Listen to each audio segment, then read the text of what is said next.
recent study was released indicating that when it comes to police stops, people of color are more likely to get stopped than non-people of color. That's unfortunate. How do you plan to work with our police department to make Spokane a welcoming city for people who look like me? Awesome.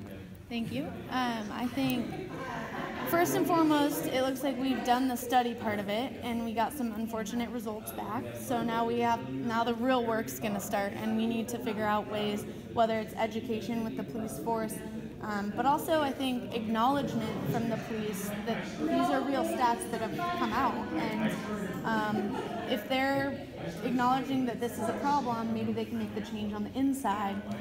But if they don't want to acknowledge, I think there comes a point where we need to go in there and make sure that they're getting educated on these topics. So I don't have all the answers, but I definitely think that education's a big piece of it, and I think that there's definitely room for improvement. What is your background that prompted you to decide to run? Yeah, thanks for asking. So I grew up in Spokane and have a real big heart for this community. Always been involved in volunteer and community service.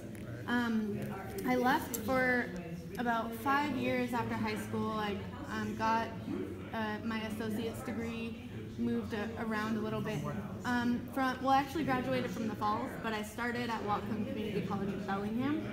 So I moved to Bellingham, then I moved to Burlington, Vermont, and I worked on a farm over there, actually, which kind of got me going on food access for people. And then from there, I moved to Chicago just to live in the city, and I really missed the kind of community aspect, so I moved back to Spokane, and I started as an AmeriCorps Vista, working at Second Harvest, and I started working to bring fresh produce into the food banks. And then I started a nonprofit. So it's called Spokane Edible Tree Project, and we find fruit and nut trees that aren't being harvested, and we harvest and donate that produce to food banks. And then I started working for Senator Billig at the state level, and what I saw was my impact with the community in a volunteer capacity was really big, but it was so much bigger when we were writing good policy at the state level. And so that's kind of when I made the switch and be like, kind of want to be on the front lines, not behind the scenes. So that's when I started to want to run. So. Have you attended many of the council meetings? I mean, I go every once in a while. I wouldn't say I'm an avid junkie, but I do go to some of them. No George McGrath. No, I cannot commit to that, but you know.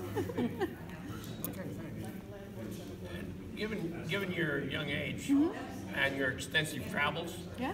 how long do you plan on staying in Spokane? Oh, I'm a lifer. I've got my parents here and my brother and his wife with their 2 kids. He just had my little nephew. He's about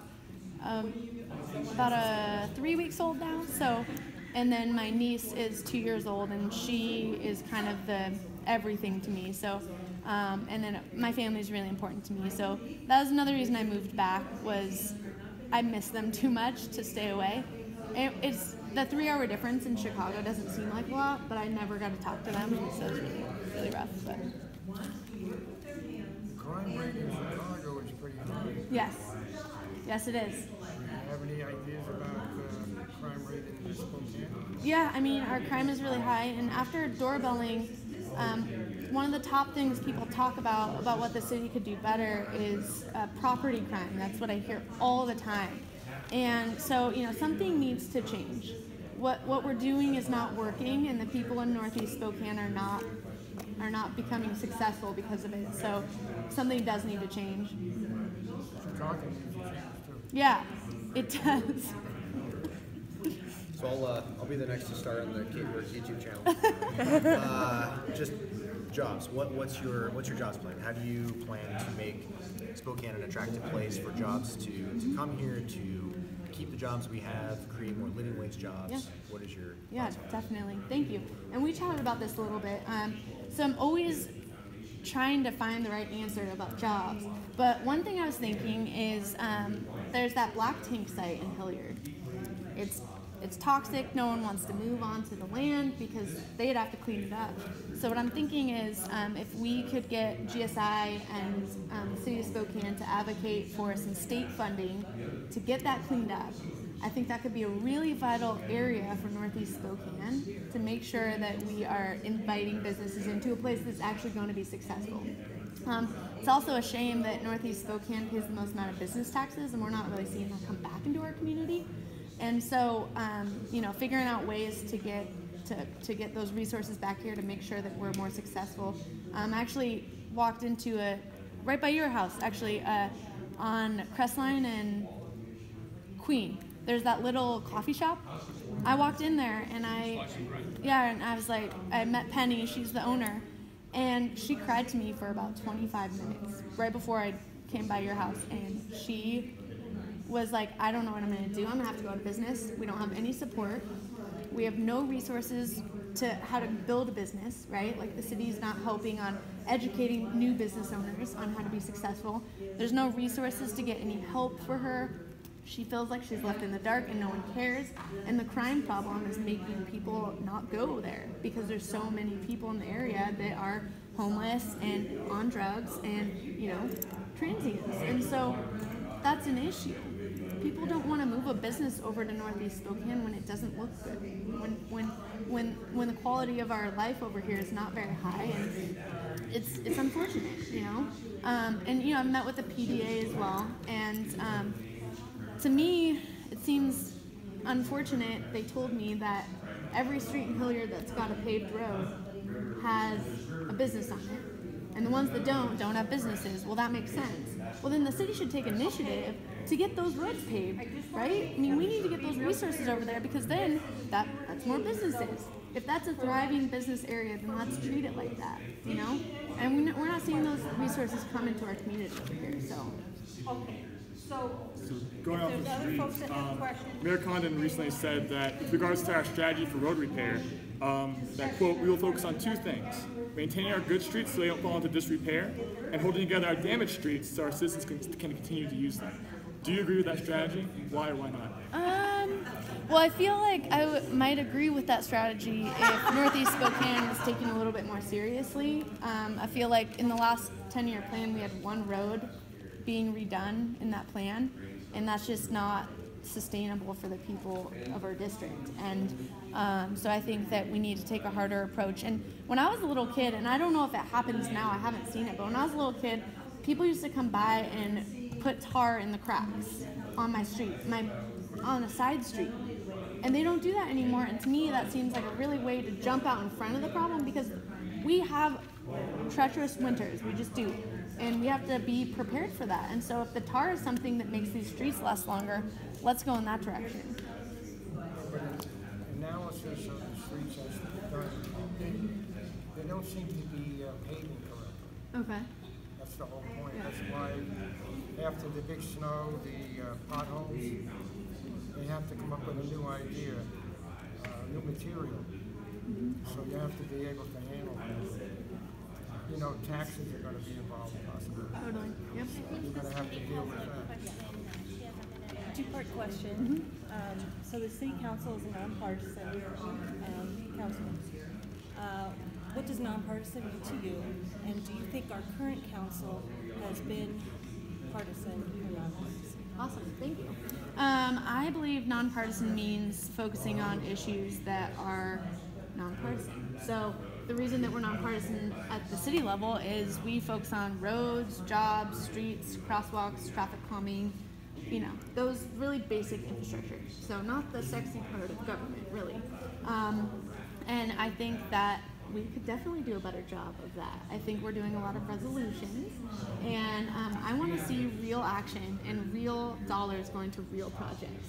So, I think that we can do better on that. Yep. And the current council? Yeah. Current council is partisan or non-partisan? I think it's partisan. Yeah. We talk a lot about it. So, what I plan to do is I'm really good at bringing people together. I've done it with nonprofits, I've done it with all of my other work, and I just want to be a bridge builder to make sure that we have the right people at the table making choices and decisions, And then as an elected official, I plan to take all of that information and then make the hard decision. So, you know, you can say taxes are, you know, Democrat or Republican, one way or the other, but the way I look at it is after doorbelling all of these doors, our people can't afford one more tax. They just can't. We're very low income. We're all working families in District 1, and we can't afford that right now. And so I'm not looking at taxes. I'm looking at how do we get infrastructure into our community so that the quality of our life can up a little bit, and then we can go from there. Okay, so looking at needs Yes. before wants. Yes. Yes. I like that. Kate, what neighborhood are you in? How often do you attend your local neighborhood council? I'm in Nevada Heights, and I go periodically, but I'm in Olympia about 4 months out of the year. So I just returned back and have been doorbelling. So I haven't been to too many neighborhood council meetings in all, but I have visited all of them in District 1. So, yep. Assuming you get elected to city council, are you going to drop your job and Oh yeah.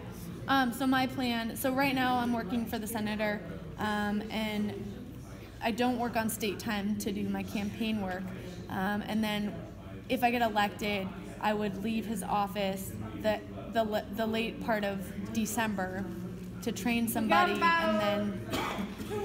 Yep. Yeah, it'll be sad to leave him because we get along really well, but yeah. This is less an observation than a follow-up on Devin's question. Chief Lytle has indicated that he'd like to bring his police force. Recently, within the last half year, he talked about the fact that one of the best officers is a black patrol officer. He's been with the department, I think, for well over a decade, maybe something like maybe 15 years or so. Great PR guy. I don't expect an answer to this question unless you know anything about it. My question is, why would a black officer who's doing so well still be a line officer as opposed to being promoted after 10 years? Ooh. You might answer that question if you ever get the Wow. Well, Michael's focused on that. I found that to be less impressive. Interesting. More Christian. Yeah. And I forget the officer's name. It sounds like Officer Appleway. He was my Sacagawea neighborhood. I don't know what are they when they're at the school though? School resource officer. That's what he was. My school resource officer. Yeah. Okay. Yeah. So, any other questions? I think we're just about ready to. Okay. in several of the neighborhood organizations in Gilliard been working to try and get the yard Yes. established again. Yes. And for whatever reason, they're spinning their wheels. And that area is just ripe for businesses to move in there. Land as far as the eye can see that you can build on. A couple streets in there. Just put a little round. Okay, Yeah. Yeah. we're moving on